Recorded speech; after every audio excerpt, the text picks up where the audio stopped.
Di salah satu desa, tepatnya di daerah Jawa Tengah, hiduplah seorang wanita tua yang mengalami sakaratul maut, yang sampai akhirnya didatangkan seorang praktisi yang dipercaya bisa membantu dalam sakaratul mautnya. Sebut saja wanita tua itu. Namanya adalah Mbah Kaya. Beliau di usia yang sudah 80 tahun. Dalam keadaan terbaring di ranjang tempat tidur, para tetangga yang berdatangan sembari mengaji membacakan Yasin. Tapi semua itu tidak membuat Mbah Kaya mudah dalam sakaratul mautnya. Mulutnya menganga, mata yang masih enggan terpejam, sampai salah satu keluarganya memanggil salah seorang praktisi. Dan sebut saja praktisi ini adalah Pak Soleh. Di balik keadaan Mbah Kaya yang sakaratul maut, semasa hidupnya ini, Mbah Kaya sering mendatangi dukun. Beginilah awal ceritanya. Di usia Mbah Kaya yang waktu itu masih 25 tahun, dengan ketiga anaknya yang ditinggal oleh suaminya, karena suaminya menikahi wanita lain, yang membuat Mbah Kaya harus berjuang sendirian demi menghidupi ketiga anaknya. Saat dirinya harus menjadi tulang punggung keluarga, sama sekali tidak ada rasa belas kasih dari para tetangganya. Mbah Kaya yang setiap harinya banting tulang, dari pagi sampai larut malam. Hidup seorang janda yang sering kali menjadi bahan gosipan para tetangganya.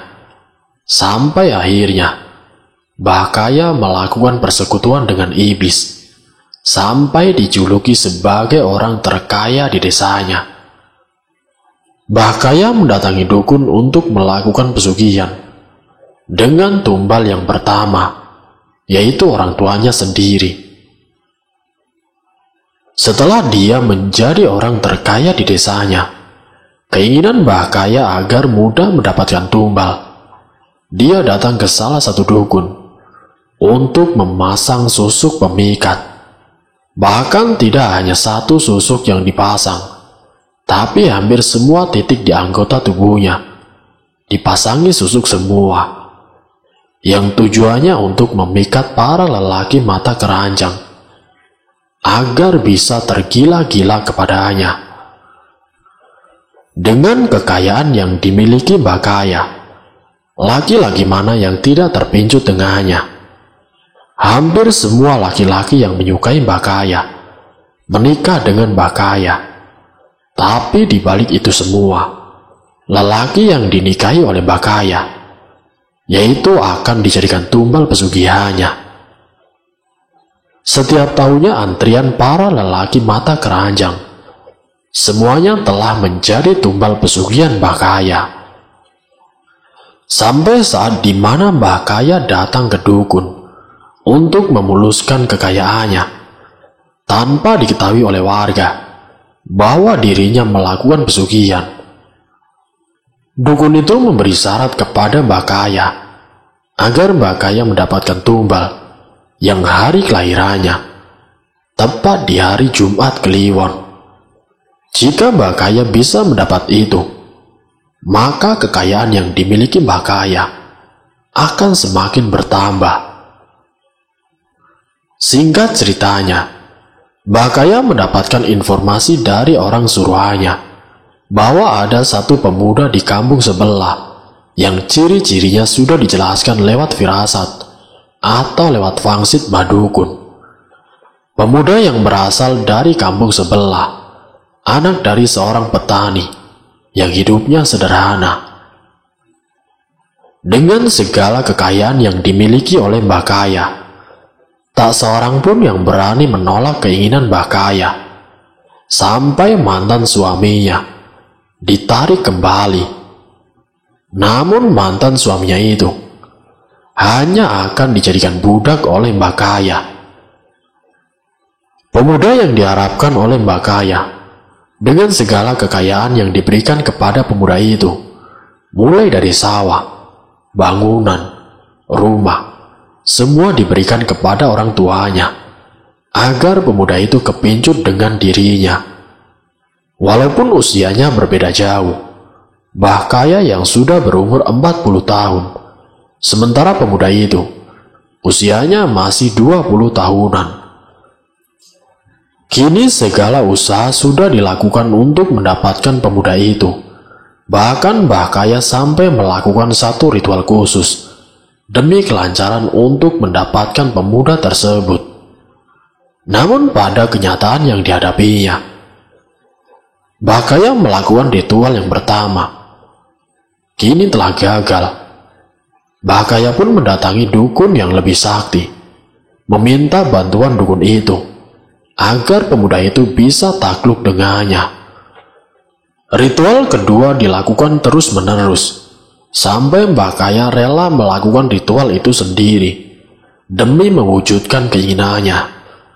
Namun entah kenapa, pemuda itu sangat susah untuk ditaklukkan. Kini hampir setengah tahun, Mbah Kaya berusaha mendapatkan pemuda itu. Sampai akhirnya, Mbah Kaya pun menyerah dan mencari laki-laki lain untuk dinikahi, dan langsung akan dijadikan tumbal. Laki-laki itu akhirnya meninggal dunia. Mbah Kaya yang mendapatkan waktu lagi untuk mendapatkan pemuda itu. Setengah tahun kemudian, pemuda itu tidak juga didapatkan. Mbah Kaya sampai datang ke berbagai kota untuk mencari dukun sakti, bahkan sampai ke provinsi lain, mendatanginya untuk mencari dukun sakti. Hampir seluruh badannya Mbah Kaya terpasang susuk pemikat agar pemuda itu bisa kepincut dengannya. Mahar yang sangat mahal tidak masalah baginya, asalkan syarat itu bisa didapatkan dan kekayaannya akan semakin bertambah. Pemuda itu yang menjadi target utama Mbah Kaya. Setengah tahun Mbah Kaya harus bolak-balik ke satu provinsi ke provinsi yang lain demi melakukan ritualnya. Tapi kenyataannya, semua itu tidak berjalan sesuai dengan apa yang diharapkannya. Waktu yang terus berjalan, sementara sesembahan untuk pesugihannya harus diserahkan. Mbah Kaya kembali mendapatkan laki-laki lain dengan mudah, dengan susuk pemikat dan kekayaan yang dimiliki.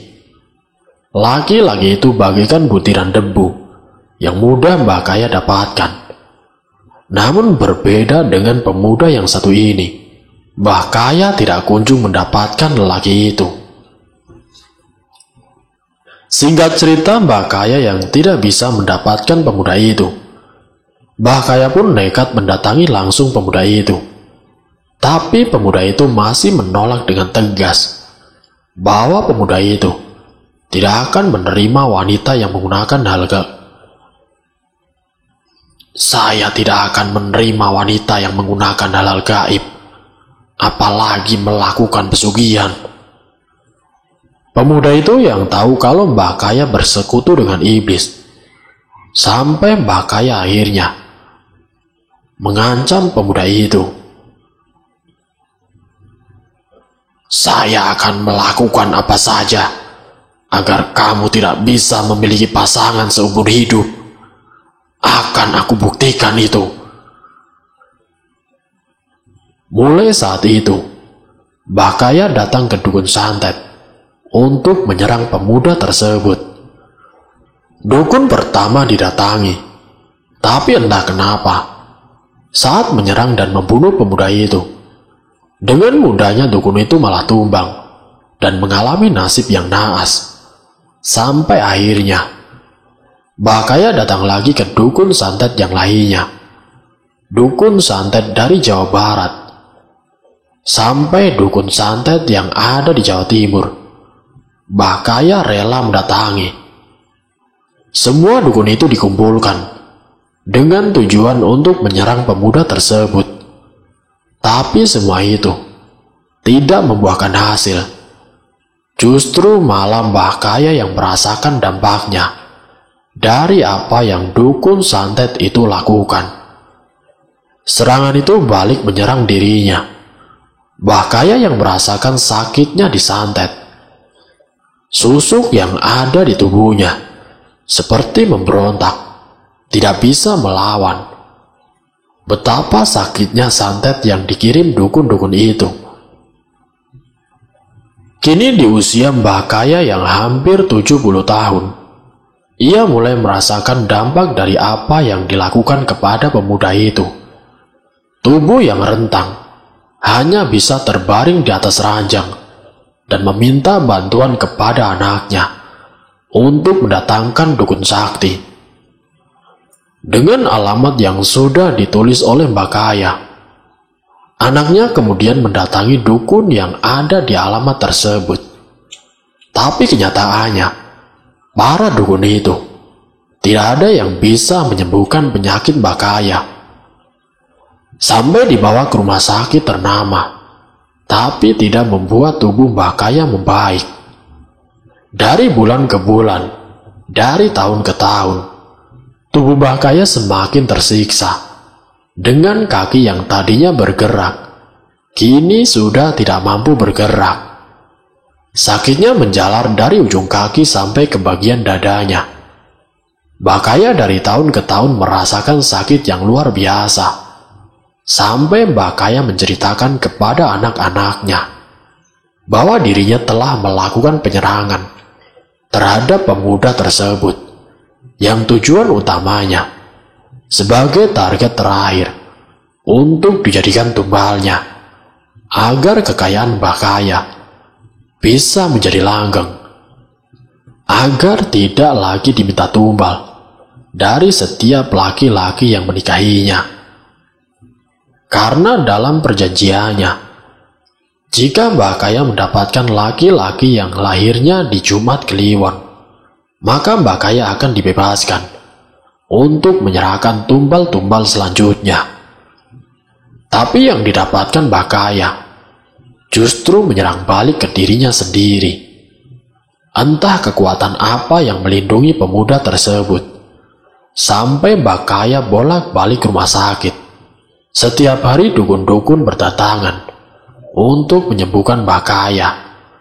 Namun tidak ada satupun yang bisa membuat tubuh Bhakaya lebih baik. Singkatnya, di usia Bhakaya yang sudah 75 tahun, Bhakaya benar-benar seperti mayat hidup. Seluruh tubuhnya sudah lumpuh tidak berdaya. Hanya mulut yang bergerak dengan nada suara yang lirih. Kekuatan susuk yang mempengaruhi tubuh Bhakaya, semuanya sudah tidak ada gunanya. Kesaktiannya semua seakan hilang entah kemana. Sampai para warga desa di tempat Bhakaya tinggal diundang untuk mendoakan agar hidupnya diakhiri. Bhakaya menginginkan kematian karena dia sudah tidak sanggup lagi menahan rasa sakit yang sudah bertahun-tahun. Dirinya sudah tidak kuat menahan penderitaan yang dialami sepanjang hidupnya dan hanya terbaring di atas tempat tidur. Panggil semua orang di desa ini untuk mendoakanku agar aku cepat mati. Semua dilakukan berminggu-minggu. Doa itu dilantunkan, surat Yasin dibacakan, namun tetap saja, semua tidak membuat Bhakaya meninggal dunia, sampai Bhakaya meminta kepada anaknya untuk diakhiri hidupnya. Sampai Bhakaya meminta kepada anaknya bahwa Bhakaya ingin bunuh diri. Namun karena tubuh yang sudah tidak bisa digerakkan sama sekali, dia hanya bisa meneteskan air mata. Sampai akhirnya Bhakaya meminta bantuan untuk dicarikan orang yang paling sakti. Kini Bhakaya merasakan bagaimana rasa sakaratul maut yang sudah di bagian lehernya, tapi seperti terhenti. Nafasnya tersengal-sengal, dengan mulut yang menganga. Sampai akhirnya dipanggilkan Pak Soleh. Ketika Mbah Kaya melihat Pak Soleh, betapa terkejutnya Mbah Kaya. Kalau Pak Soleh ini ternyata adalah sosok pemuda yang dulu ia incar, sosok pemuda yang menjadi target Mbah Kaya untuk tumbal terakhirnya. Mbah Kaya menangis meronta-ronta, air matanya berlinang, tidak bisa mengucapkan kata-kata, hanya bisikan yang keluar. Mbah Kaya pun meminta maaf kepada Pak Soleh atas apa yang sudah ia lakukan. Kalimat itu yang terucap dengan mulut yang menganga, mata yang melotot, dan nafas tersengal-sengal. Tangisan yang tidak bersuara, tapi rintihan kesakitan selalu keluar dari mulutnya. Pak Soleh yang melihat Mbah Kaya yang sudah tidak berdaya, dengan segala keyakinannya, Pak Soleh memegang kepala Mbah Kaya, sembari memegang tangannya. Dengan kebatinannya, Pak Soleh mampu berkomunikasi dengan sosok gaib yang berada di dalam tubuh Mbah Kaya. Tidak hanya satu sosok gaib, jumlahnya puluhan. Semuanya dilepaskan oleh Pak Soleh. Ilmu hitam yang menyerang balik kepada Mbah Kaya, semuanya berangsur terlepas, yang membuat nafasnya menjadi longgar, sampai Mbah Kaya bisa mengutarakan beberapa kalimat yang didengar oleh para tetangganya yang ada di rumahnya Mbah Kaya. "Maafkan saya minta maaf." Kalimat itu terucap dengan tubuh yang masih sakaratul maut. Ada sosok yang membuat Pak Soleh terkejut. Bukan hanya susuk dan santet yang mempersulit Mbah Kaya dalam sakaratul maut, tapi ada sosok siluman yang sengaja menanti tubuh Mbah Kaya meninggal dunia. Ruh Mbah Kaya akan dijadikan budak iblis dari pesugihan yang pernah Mbah Kaya lakukan, karena Mbah Kaya telah gagal menumbalkan tumbal yang terakhir. Kini Pak Soleh berusaha melepaskan semua pengaruh-pengaruh gaib yang bersarang di tubuh Mbah Kaya dengan doa dan ayat-ayat suci Al-Quran, juga dibantu oleh para warga yang membacakan surat Yasin. Akhirnya semuanya terlepas. Seketika itu juga Mbah Kaya menghela nafas panjang. Wallahu alam, entah bagaimana nasib Mbah Kaya. Tapi saat itu, sebelum Mbah Kaya meninggal, Mbah Kaya belum sempat melakukan tobat dan mengucapkan 2 kalimat syahadat. Namun karena apa yang sudah dilakukannya selama bertahun-tahun, Mbah Kaya bersekutu dengan iblis dan sudah menumbalkan banyak orang. Mungkin inilah jalan terbaik untuk Mbah Kaya. Mungkin kini sukma Mbah Kaya sudah ditarik dan dibawa ke alam gaib, karena di dalam jasad Mbah Kaya yang sudah terkulai lemah, sukmanya tidak terlihat oleh Pak Soleh. Wallahu alam. Kita doakan semoga Mbah Kaya bisa bersatu dengan ruhnya dan bisa tenang di alam barzah. Anak-anak dari Mbah Kaya menangis melihat Mbah Kaya yang sudah meninggal, dan rasa terima kasih diucapkan karena Mbah Kaya bisa meninggal dunia dan tidak lagi merasakan kesakitan yang setiap hari menyerang tubuhnya. Tentang pengalaman Pak Soleh yang menangani Mbah Kaya, pemakai susuk sekaligus yang pernah menyantet dirinya dan juga ingin mendapatkan dirinya untuk dijadikan tumbal. Dari kisah ini, semoga kita bisa mengambil hikmahnya. Wassalamualaikum warahmatullahi wabarakatuh.